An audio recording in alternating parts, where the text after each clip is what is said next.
ಈ ನಿಮಿಷ ನಾವು ನಮ್ಮ ಸಿನಿಮಾ ಪ್ರೀತಿಸ್ತಾರ ಸರ್ ಯಾರಾದರೂ? ನಿಮಗೆ ಪಬ್ಲಿಸಿಟಿ ಮಾಡಕ್ ಬರ್ತಾ ಇಲ್ಲ. ಕೆಲವರೆಲ್ಲ ಈ ಸೋಷಿಯಲ್ ಫೋರಮಲ್ಲಿ ಕೆಟ್ಟ ವರ್ಡ್ ಯೂಸ್ ಮಾಡಿಕೊಂಡು ಮಾತಾಡೋರು. ನನಗೆ ಪಾಪ ಅನ್ಸೋದವ್ರನ್ನೆಲ್ಲ ನೋಡಿದ್ರೆ, ಅಂದರೆ ತಾಳ್ಮೆಲೆಯಲ್ಲೇ ಹುಟ್ಟಿದಿರಲ್ಲಪ್ಪ ನೀವೆಲ್ಲ ಅಂತ. ಸೊ ಬಿಕಾಸ್ ಇದು ನನ್ನ ಸಿನಿಮಾ, ನನ್ನ ಮಗಳನ್ನ ನಾನು ತಂದೆಯಾಗಿ ಅದಕ್ಕಿಂತ ಜಾಸ್ತಿ ಪ್ರೀತಿಸೋಕ್ಕೆ ನನ್ನ ವೈಫಿಗೆ ಸಾಧ್ಯನೇ ಹೊರತು, ನನ್ನ ತಂದೆ ತಾಯಿಗೆ ಸಾಧ್ಯನೇ ಹೊರತು ಬೇರೆಯವ್ರಿಗೆ ಸಾಧ್ಯ ಇಲ್ಲ ಸರ್ ಅದು. ಅವಳು ಇನ್ನೂ ಸ್ಕೂಲಿಗೆ ಹೋಗದೆ ಮನೇಲಿ ಕೂತಿದ್ದಾಳೆ ಅಂದ ತಕ್ಷಣ ನನ್ನ ಹತ್ರ ಅವಳು ಸ್ಕೂಲಿಗೆ ಕಳ್ಸೋಕೆ ದುಡ್ಡಿಲ್ಲ ಅನ್ಕೊಂಬಿಡಿ, ಅಥವಾ ನಮಗೆ ಕಳ್ಸೋ ಯೋಗ್ಯತೆ ಇಲ್ಲ ಅನ್ಕೊಂಬಿಡಿ, ಅವಳಿಗೆ ಓದೋಕ್ಕೆ ಬರೆಯೋಕ್ಕೆ ಬರಲ್ಲ ಅನ್ಕೊಂಬಿಡಿ, ಏನೋ ಬೇರೆ ಕಾರಣ ಇರ್ಬೋದು.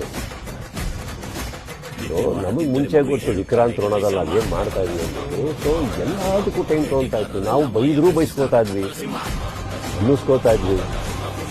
ಕೆಲವ್ರು ಏನು ಮಾಡ್ತಾರೆ, ನಮ್ಮ ಫ್ಯಾನ್ಸ್ ಅಂತಾನೆ ಹೇಳಿ ಒಂದು ಫೇಕ್ ಅಕೌಂಟ್ ಓಪನ್ ಮಾಡ್ತಾರೆ, ಅದರಲ್ಲಿ ನಮಗೆ ಬೈತಾ ಇರ್ತಾರೆ.